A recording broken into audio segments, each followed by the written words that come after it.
COVID-19 pandemic. Also, the team at Uganda Civil Aviation Authority, very dedicated team of ladies and gentlemen that I'm personally proud to have been part of for quite some time. The authority undertook a number of initiatives in order to avoid COVID-19 impact among the passengers.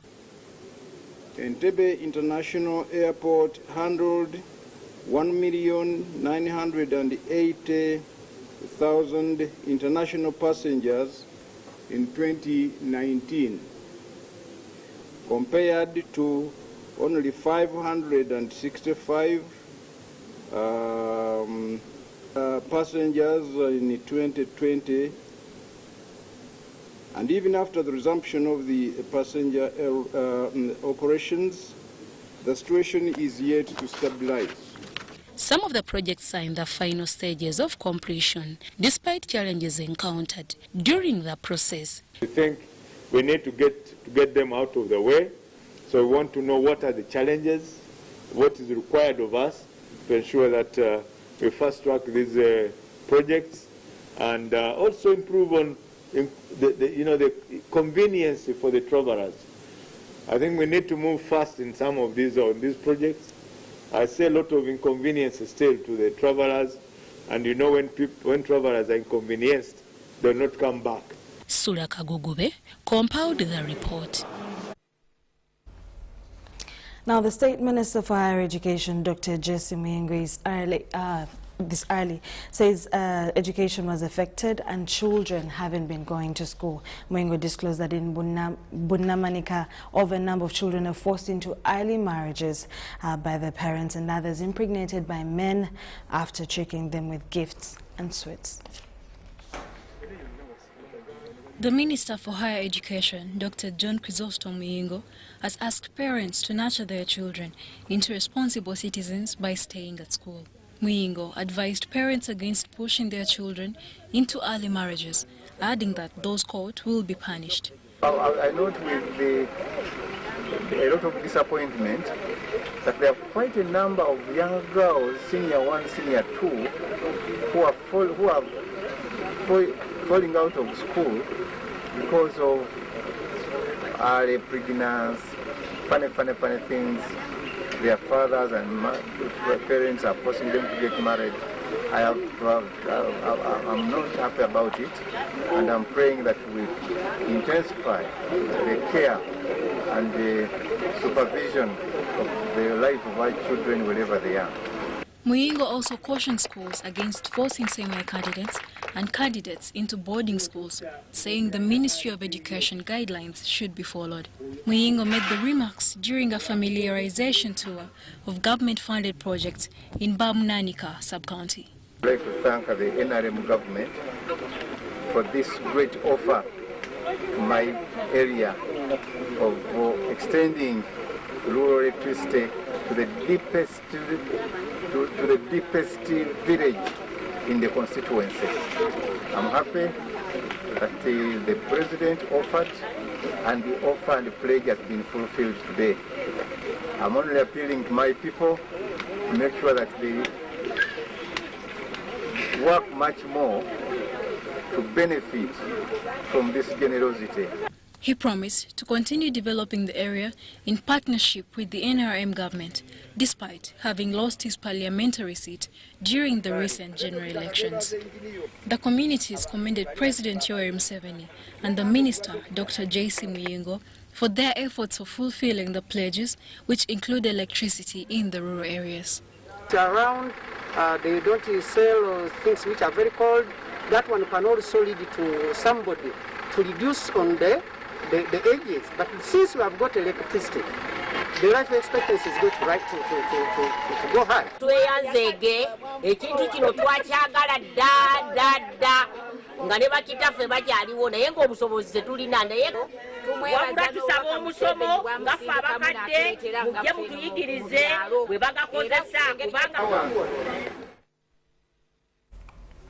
The State Minister Former Ugandan National Bureau of Standards Executive, Director Dr. Ben Manyendo has lauded Ndejje University for being proactive in developing a COVID-19 plan that emphasizes restructuring and reconfiguring to fit the new normal and re-energize education. Now, Manyendo was at the institution's 22nd graduation ceremony hosted at its Luwero's campus. Ndejje University has graduated 1,676 during the university's 22nd graduation ceremony held at the main campus in Luwero district.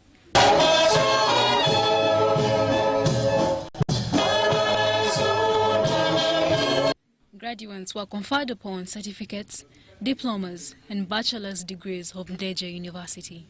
The Uganda National Bureau of Standards Executive Dr. Ben Manyendo presided over the graduation and lauded the university for ensuring that learning was maintained despite the global COVID-19 pandemic. First of all, I would like to appreciate Ndejje University for identifying me as chief guest. There were two main messages. One was on the theme of the graduation, the 22nd graduation ceremony of Ndejje University, which is online education, the strategies and flexibility for higher education. The University Vice-Chancellor, Professor Eriabu Lugujo, pleaded with education institutions to provide examples of how to live within COVID-19 pandemic for sustainable education. This was our 22nd graduation ceremony. And it was unique in the sense that it was partly virtual and partly physical. This is the first time we have held such a graduation ceremony.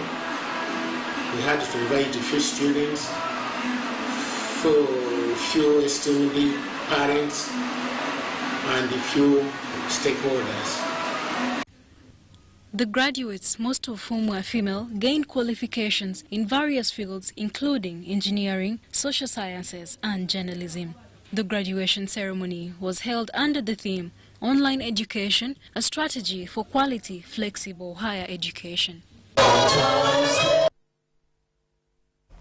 Resident District Commissioner Arua District Festus Aikobo and his colleague, Resident Commissioner of Arua City, Martin Oruchi, have warned disco operators of a looming arrest. Now, the warning has come at a time when Arua District and Arua City experience rise in gender-based violence in homes and teenage pregnancies. We have a detailed report on what exactly happens. The causes of domestic violence in some communities. One is poverty. The poverty is caused by laziness. In most cases, it is happening with the people who are below 45. Every day to the budget, the first budget is for chewing marungi and alcohol. They don't think about their homes, neglecting their children, even their wife. So the wife is the one suffering, looking for food. Discourse, alcoholism and laziness has been identified as a key factor fueling gender-based violence in Arua district.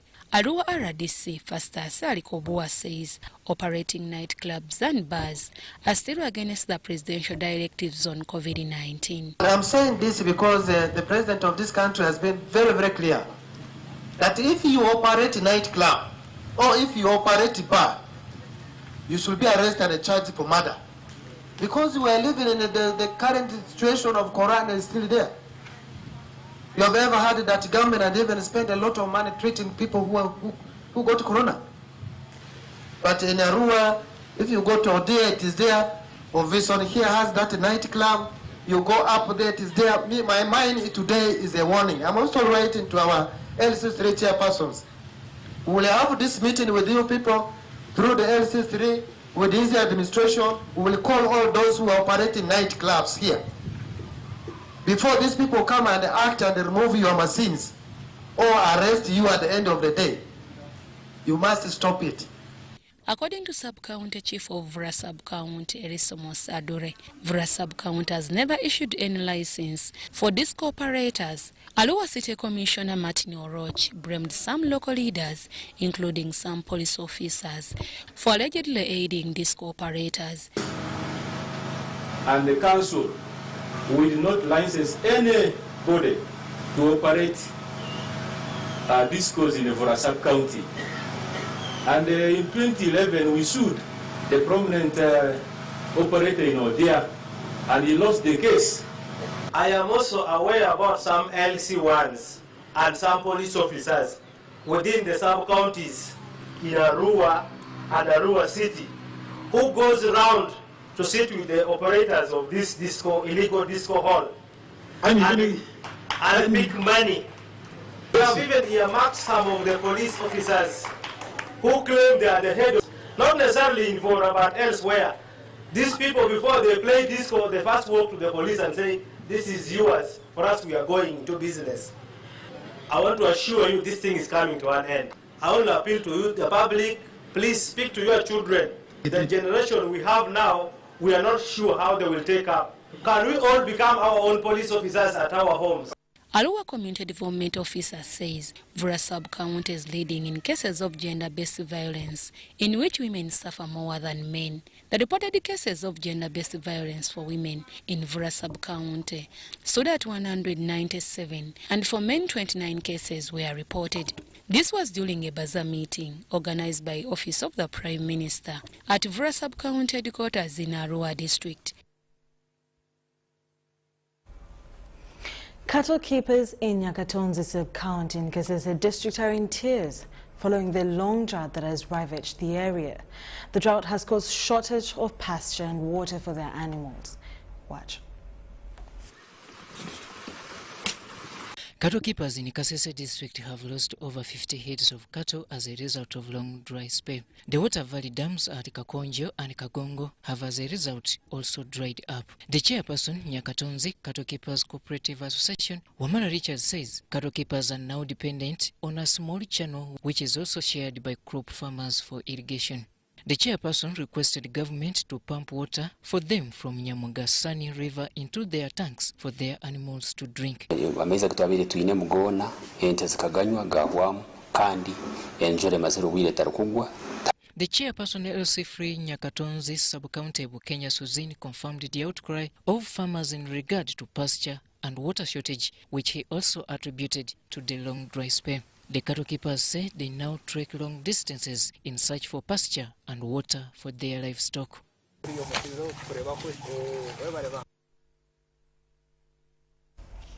We'll take a short commercial break and be back with business stories.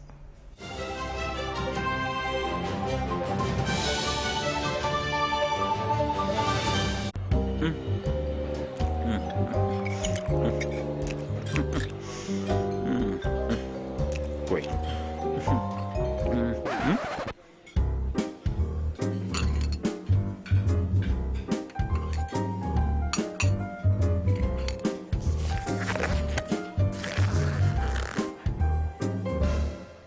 No one should stop you from finishing what's yours. That's why MTN gives you data bundles that don't expire.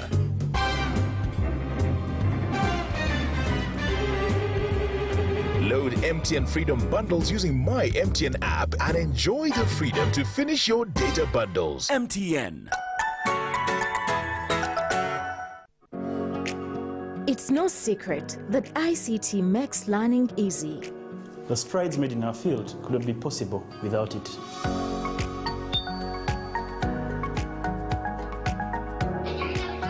And now we can watch our favorite shows. My radio is my best friend. UCC provides an enabling regulatory environment and policy guidance for healthy competition. We also facilitate ease of doing business in the communications sector through licensing, standardization, spectrum management, tariff regulation, rural communication development, and consumer empowerment. An informed consumer is an empowered consumer. UCC supports local content and innovations. Driving the development of a robust communication sector in Uganda is Uganda Communications Commission.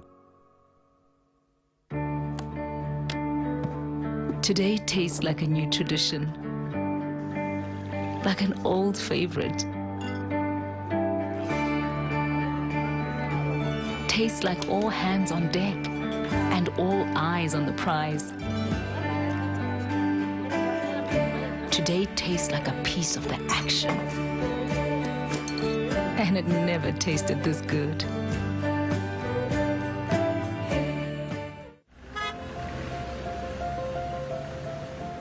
Kapo, you seem to be in a hurry. Where are you going to? I'm going to pay URA a visit.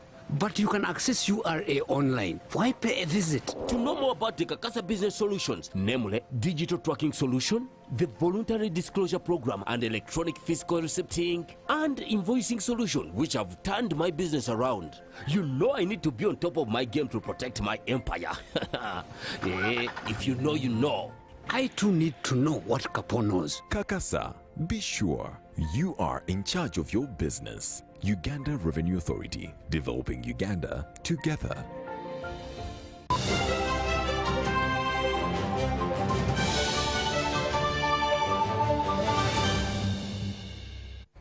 You're still watching ABC News Tonight. Now in our business stories, Housing Finance Bank and while Remits have partnered to enable funds transfer across the globe, the initiative is geared at enabling customers send and receive money with their families in the diaspora.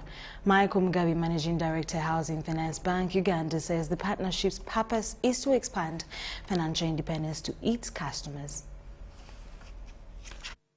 I'm excited to partner with World Remits with the sole objective of launching yet another great solution to revolutionize funds transfer across the globe.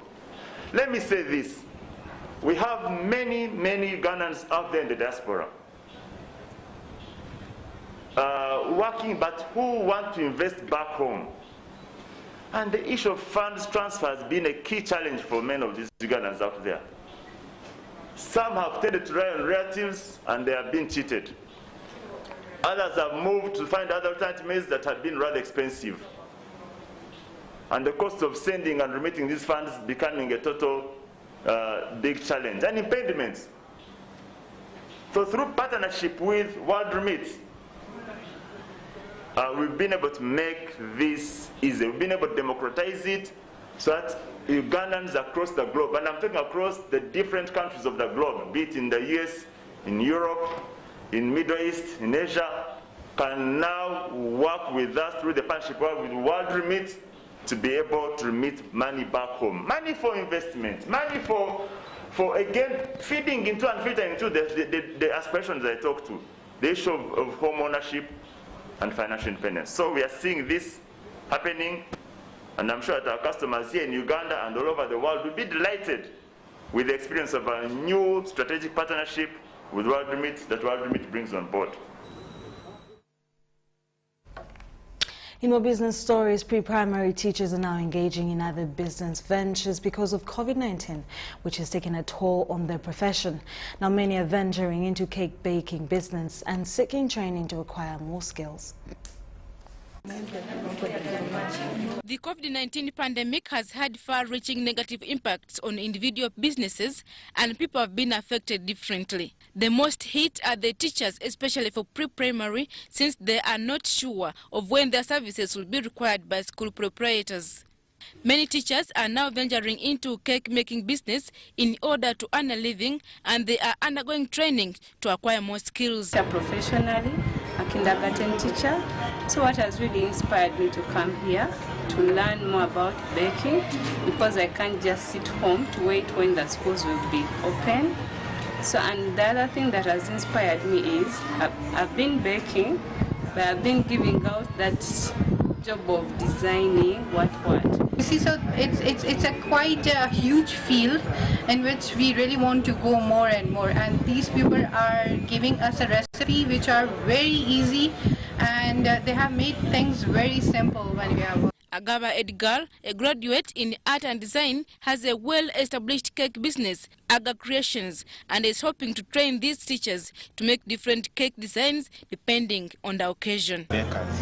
So we realize that we have so enough to give to others, and even as we give them, as we gain more skills, as we share with other bakers, So we had to call different bakers from different bakeries and upcoming bakers so that we can train them in cake decoration. According to Agaba, the cake baking industry has many business opportunities and can help to empower women economically. Because baking it is easy. It's a matter of capturing the procedures of how to bake, capturing ingredients, because it is a kitchen work. And another thing is for the case of the ladies who are at home, who especially you can do home baking. You can learn how to bake cakes, you learn how to design cakes, you do, especially you can get market from friends. It is important for one to learn and acquire survival skills in case of an interruption or loss of a job. Adiana Kute, UBC. Very creative for the teachers to find another way to fend for their families. In more stories, fish dealers now have a new and modern technology of smoking fish using a kiln developed by Agricultural Engineering and Appropriate Technology Center, one of the National Agricultural Research Institutes. The Minister of State for Fisheries, Helen Adoa, launched the technology and emphasized that it will increase fish exports as well as foreign exchange earnings. Agricultural Engineering and Appropriate Technology Center, one of National Agricultural Research Institutes, is the brain behind this fish drying kiln. The fish smoking kiln does not require a lot of labor since the fish can be left to dry after setting the required heat. From here, the smoke generating unit, when it generates the smoke, that smoke is filtered to remove those carcinogens from the smoke. Then after filtering the smoke, it goes through this pipe. Now the filtered smoke, the safe smoke goes through this pipe, then it enters inside the dehydration chamber. So in the dehydration chamber it goes through these pipes, then it is imparted onto the product. The Minister of State for Fisheries, Helen Adoa, launched the modern fish smoking facility at the Agricultural Engineering and Appropriate Technology Center in Wakiso.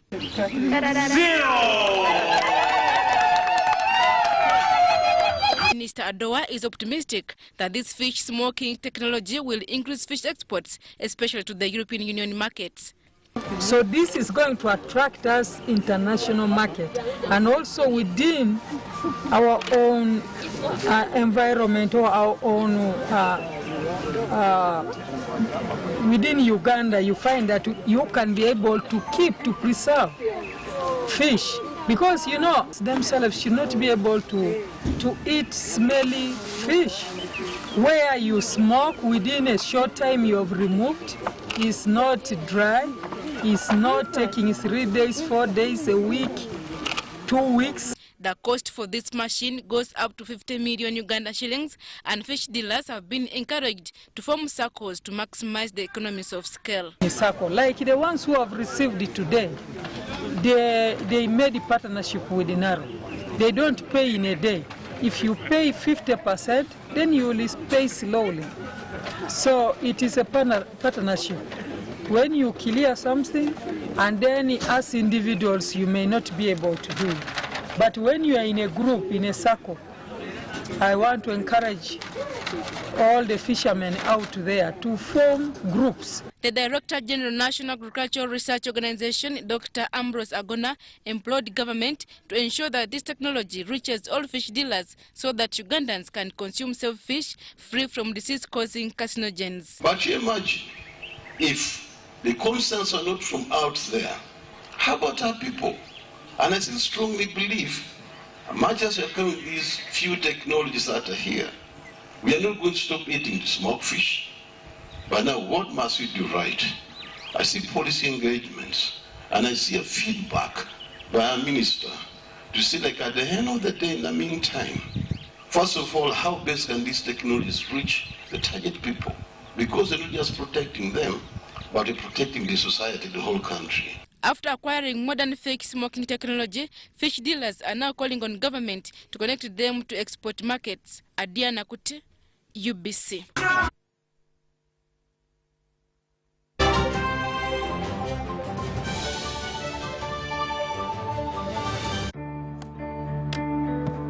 Today tastes like a new tradition, like an old favorite.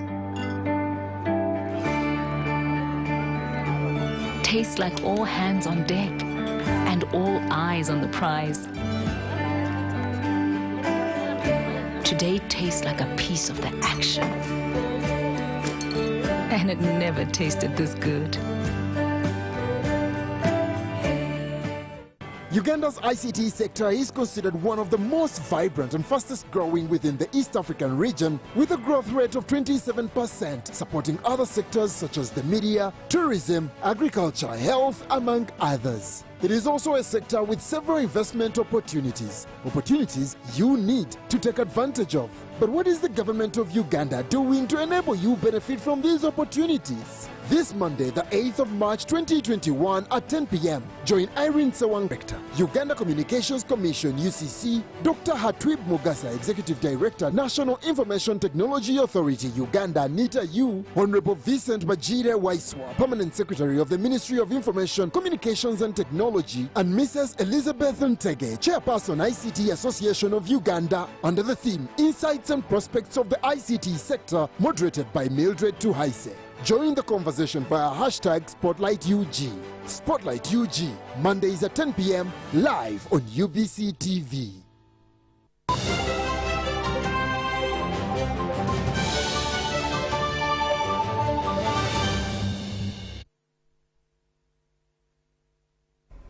More than 20 million doses of COVID-19 vaccines have been provided to 20 countries under COVAX, the World Health Organization announced on Friday. So far, the World Health Organization-backed global vaccine sharing initiative has delivered vaccines to Ghana, Cote d'Ivoire, Angola, Cambodia, Colombia, the Democratic Republic of Congo, the Gambia, India, Kenya, Lesotho, Malawi, Mali, Moldova, Nigeria, the Philippines, the Republic of Korea, Rwanda, Senegal, Sudan, and Uganda, said the World Health Organization Director General Tedros. Although the fast delivery covered most economies engaged in the initiative, the distributed doses are only enough to vaccinate 2 to 3% of the country's population. Several challenges also remain in boosting global vaccine production, said Tedros. The second way is bilateral technological transfer, through which companies with vaccine property rights authorize those without to produce vaccines, but the method lacks transparency. The third solution is for companies to authorize others through a global coordination mechanism under World Health Organization, which is both more transparent and globally coordinated. Also, this will both help secure regional health and enhance production capacity to respond to future pandemics and regular immunity programs. At last, vaccine developers may waiver intellectual property rights through World Trade Organization TRIPS.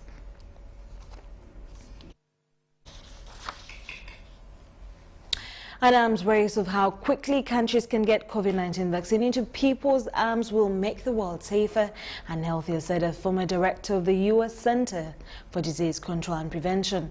Tom Frieden said during a recent interview that only a global vaccination program can ensure further recovery of the world after the pandemic.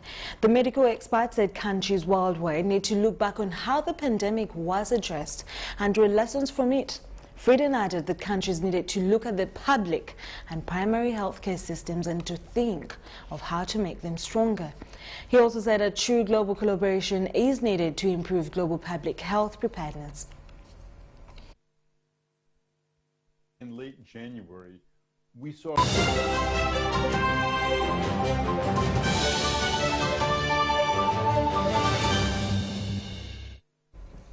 the 2020 MASAZA GABUGANDA final has been played at St. Mary's Stadium, Chitende in Wakiso District.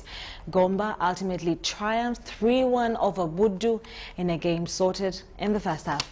Barnes has a detailed report on this win.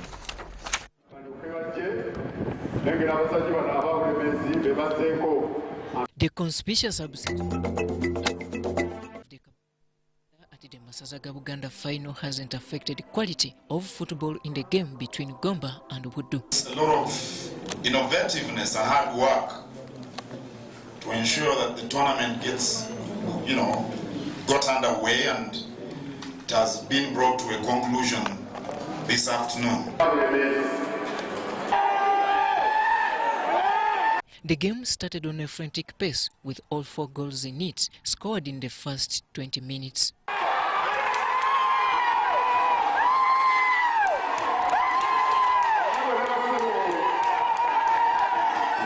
Gomba took an early lead through tournament top scorer Charles Bali, whose 8th of the championship arrived after just 3 minutes of play. The lead, however, did not last long, with Titus Sematimba equalizing for Wudu, playing in the blue jersey a few minutes later. But the day was destined to belong to Gomba, for whom further goals by George Kadu and Fred Gift secured the result that confirmed the 5th crown.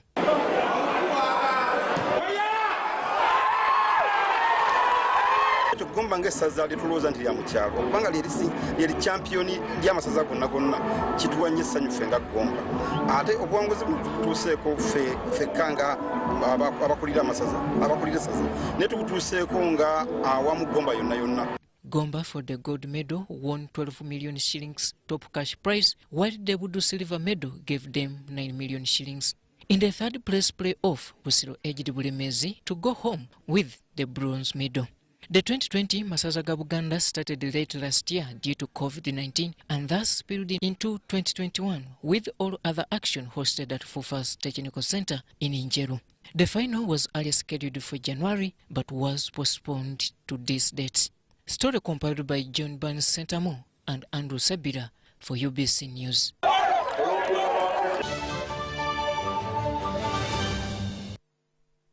Well, thank you so much for tuning in and making sure that you watched UBC News tonight at 10 p.m.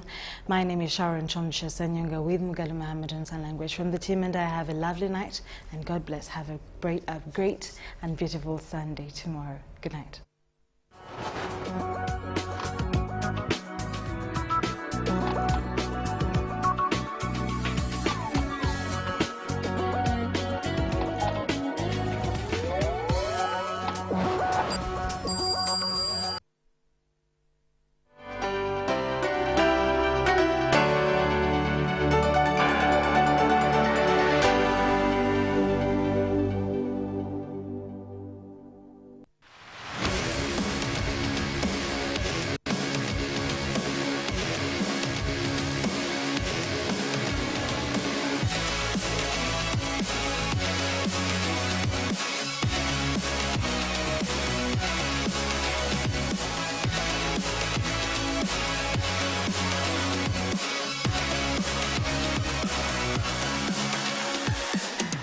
This is EFC. The official rules of the hexagon. 3 judges score the bout. Each bout consists of 3 5-minute rounds. The winner of each round gains 10 points and his opponent 9 or less. This is based on striking, grappling, effective